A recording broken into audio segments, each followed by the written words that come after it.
Bom dia, graça e paz, tudo bem com vocês? Bem-vindo mais uma vez à nossa devocional semanal e hoje continuamos com o capítulo 6 de Lucas. E é um relato histórico interessante. É o ensino e a autoridade de Jesus. O capítulo 6 do Evangelho de Lucas apresenta Jesus confrontando os líderes religiosos, ensinando princípios do reino de Deus e demonstrando sua autoridade. Ele desafia as tradições humanas, escolhe seus apóstolos e proclama um sermão que reflete os valores da nova aliança. E eu quero começar com o primeiro tópico, o número 1, o conflito sobre o sábado. Lucas capítulo 6, do verso 1 até o verso 11. Os fariseus constantemente tentavam encontrar falhas em Jesus e seus discípulos.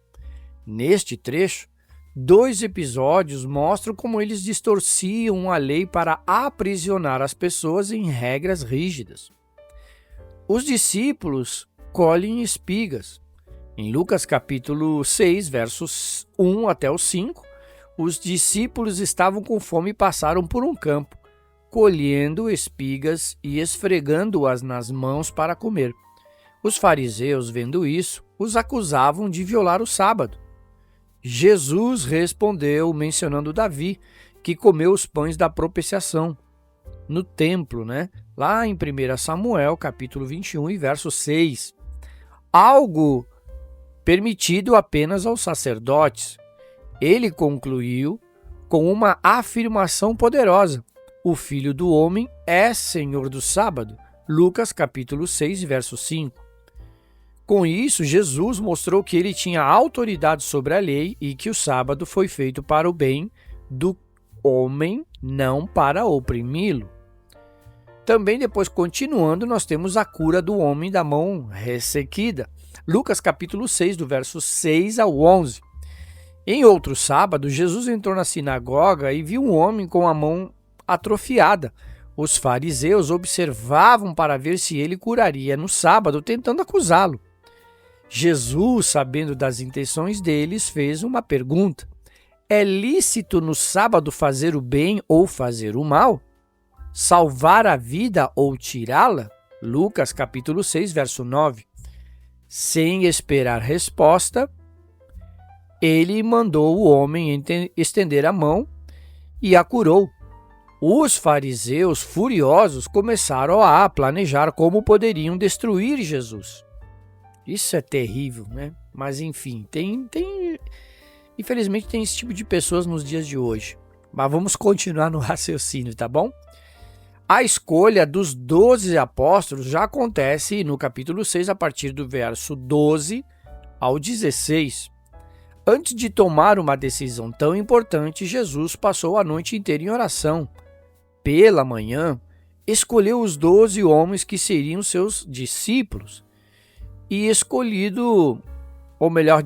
escolhidos foram Simão Pedro, André, Tiago, João, Felipe, Bartolomeu, Mateus, o Levi, Tomé, Tiago, filho de Alfeu, e Simão, o Zelote, Judas, o filho de Tiago, e Judas Iscariote, o traidor.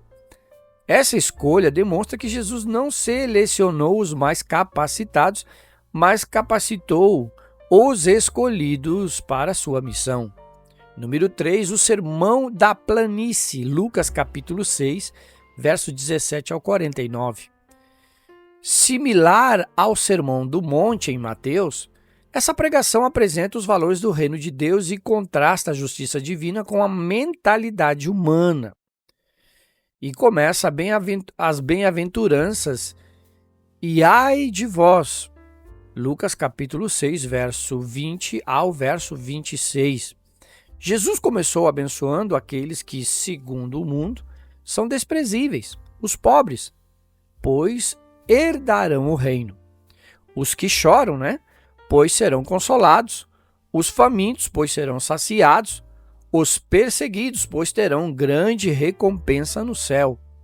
Em contraste, ele advertiu os ricos, os que vivem na diversão sem pensar em Deus e os que são elogiados pelo mundo.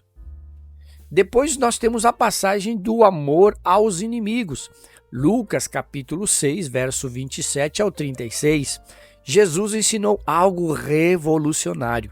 Amai-vos, ou amai os vossos inimigos, fazei o bem aos que vos odeiam. Isso não é tão fácil assim, né, pessoal? Está em Lucas capítulo 6, verso 27.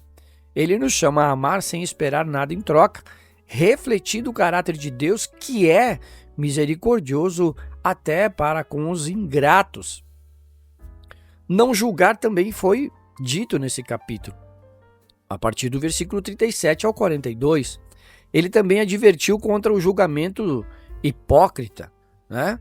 Que diz assim a palavra: por que reparas no cisco que está no olho do teu irmão e não vês a trave que está no teu próprio olho? Versículo 41. Isso nos ensina primeiro a examinar nossas próprias falhas antes de corrigir os outros. E interessante, né? Abrindo parênteses aqui, que nos dias de hoje está muito mais difícil que naquela época. Hoje nós temos a tecnologia e, infelizmente, nas redes sociais, muitos pastores, muitas pessoas de bem são atacadas, né? Claro que cada caso é um caso, mas hoje todo mundo é doutor, todo mundo é advogado, todo mundo sabe de tudo, né? No conforto da sua casa, enfim. Um criticando o outro, porque essa igreja presta, essa igreja não presta, esse pastor falou isso, esse falou aquilo, julgam dentro da palavra, e eu vou repetir, julgam. Eu pensava que quem julgava era Jesus, e aqui nós vemos nesse capítulo de Lucas que o Senhor nos ensina a amar os nossos inimigos. E é complicado isso, mas isso é uma história, um estudo para outra oportunidade. Mas justamente isso, julgar aos outros, desde a época de Jesus, ele era contra. Aliás, existe uma passagem do joio e do trigo. Quando o dono da terra plantou, né, a semente, veio o inimigo e durante a madrugada plantou o joio. No outro dia, quando os trabalhadores olharam a lavoura e falaram: olha, existe joio no meio do trigo, vamos tirar o joio do meio do trigo para que não dê prejuízo, né? O que a palavra diz? Ele falou: não, o dono da terra falou: deixa o joio no meio do trigo, para que não aconteça que quando nós formos arrancar o joio, também arranque o trigo. Deixa que quando for a colheita, nós vamos separar o joio do trigo. Em outras palavras, espiritualmente falando, o que a Bíblia nos ensina nesse momento é o que? Existe joio no meio do trigo, existe pessoas que se dizem cristãs e não são cristãs. Elas estão no meio da igreja se achando que são cristãs ou crente, né? Porque é uma grande diferença do crente e do cristão. Então, esse tipo de pessoa existe, infelizmente, na igreja. E vamos ter esse tipo de gente recalcada, mal amada. Parece forte as palavras, mas é a verdade. Porque o verdadeiro cristão, ele pratica a palavra que estamos lendo. Ou seja, não julgar os outros, amar o nosso semelhante, respeitar, confrontar educadamente no amor e na palavra de Deus, porque quem convence o homem do pecado é o Espírito Santo e a própria palavra. É por isso que a palavra de Deus diz que conhecereis a verdade e a verdade vos libertará. Jesus Cristo é a verdade e a sua palavra. Mas enfim, não julgue o seu irmão. É por isso que eu fiz esse parênteses dizendo que o próprio Jesus falando em Lucas 6, 41. Por que reparas o cisco no olho do teu irmão e não vês a trave que está no teu próprio olho? Uma vez eu era mais novo e um irmão brigava na igreja, da minha igreja. Ele falou: por que tu não tira o eucalipto que está no teu olho do que o cisco do teu irmão? O eucalipto é lá da minha terra, no Rio Grande do Sul, é uma árvore, né? É grande. Imagina a raiva do irmão que dizia: por que tu não tira o eucalipto? A árvore, né? Por que não tira a árvore do teu olho enquanto tu repara o cisco do teu irmão? Meus queridos, isso é a falta de conhecimento, é maturidade espiritual. Maturidade espiritual também é outro assunto para outro dia. Mas enfim, continuando, a árvore se conhece pelos frutos. Aí nós começamos lá em Lucas capítulo 40, Lucas 6, verso 43 ao 45. Jesus comparou as pessoas à árvore, dizendo: cada árvore se conhece pelo seu próprio fruto. Versículo 44. Um coração cheio do Espírito Santo produz frutos bons. Um coração corrompido produz obras más. É aquilo que eu acabei de falar. As pessoas se dizem cristã, mas ela vai ser conhecida pelos seus frutos, pelo seu testemunho, pelo seguimento da palavra de Deus verdadeiramente. E as pessoas não são burras, não tem falta de conhecimento, todo mundo sabe o que é certo e o que é errado, amém? E depois nós temos os dois fundamentos, Lucas capítulo 6, do verso 46 ao verso 49. Jesus conclui com uma parábola sobre dois homens que construíram casas. O prudente construiu sobre a rocha, que é Cristo. A sua casa resistiu à tempestade, e o insensato construiu sobre a areia, ou seja, sem obediência. A sua casa desmoronou. A lição final é clara. Não basta ouvir, é preciso praticar a palavra de Deus. É por isso que o prudente, o cristão prudente, ele constrói a sua casa em Cristo, ou seja, a sua confiança está em Cristo, a sua esperança está em Cristo, a sua obediência está em Cristo, a prática da palavra está no exemplo de Jesus Cristo. Existem pessoas, como eu acabei de falar, que estão no meio da igreja e têm falta de maturidade. Essas pessoas estão engatinhando, começando na presença de Deus, e em nossas igrejas, dentro do clero, precisa ter pessoas cristãs autênticas, verdadeiras, que venham ensinar essas pessoas dentro da palavra de Deus, discipulá-las para que elas cresçam poderosamente. E existe aqueles cristãos velhos, né? Já dentro da igreja há 10, 30, 40 anos, que falam assim: eu não preciso disso, eu conheço da palavra, eu estou 30, 40 anos aqui e o fulano e o beltrano chegou agora e já está tendo cargo e está tendo isso, tendo aquilo. Irmão, deixa eu te falar um negócio. Se você chegou até aqui no meu vídeo, essa palavra é para você. Se você é um tipo de gente, ou um crente, né, que fala isso, você precisa se converter realmente. Porque as pessoas falam assim: nossa, eu estou há 30 anos aqui, essa pessoa chegou 1 ano, 2 anos, já tem cargo, já é pastor. Não. Você precisa fazer a sua parte.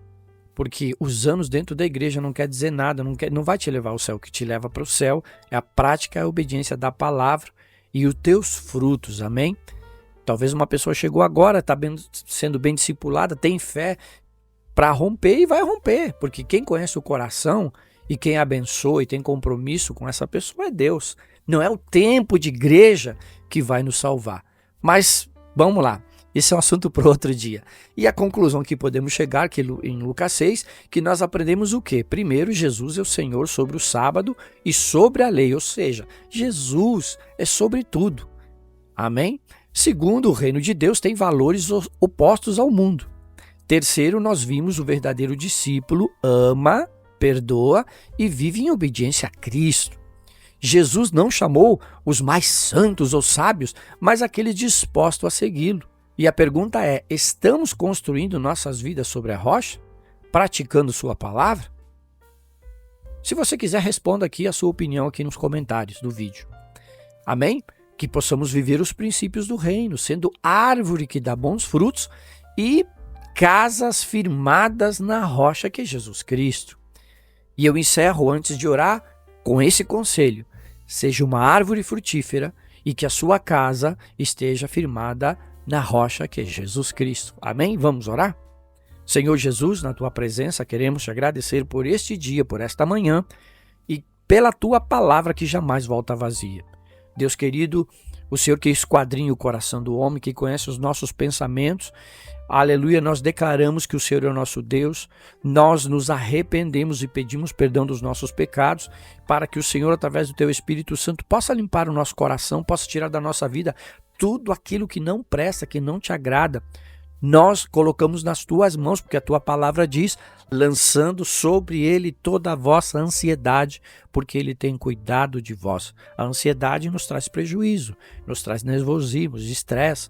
Deus, nós não queremos isso, nós queremos te agradar e queremos ser abençoados pelas tuas mãos sempre. Obrigado pela tua palavra, obrigado pela oportunidade de estarmos vivos na tua presença hoje e agora e compartilhando da tua palavra. Nós declaramos a nossa família abençoada, a nossa vida abençoada, o nosso trabalho, os nossos projetos e os nossos sonhos sendo realizados debaixo das tuas mãos poderosas. E declaramos que seremos árvores frutíferas e a nossa casa está firmada em Jesus Cristo, a nossa rocha eterna. Em nome do Pai, do Filho e do Espírito Santo, nós te agradecemos. Amém, amém e amém. Deus te abençoe e até a nossa próxima devocional.